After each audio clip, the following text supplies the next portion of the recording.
The toe-nail fungus என்று ஆங்கிலத்திலே சொல்லுவார்கள்.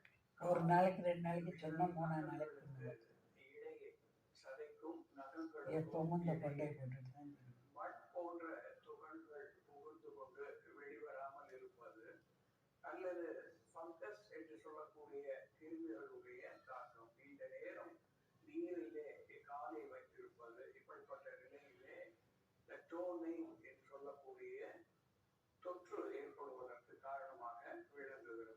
இந்த நேரத்திலே நகத்தை சுற்றி வலி ஏற்படுகிறது, நாளடைவிலே சீழ்வு ஏற்படுகிறது, நகத்துக்கும் சதைக்கும் இடையே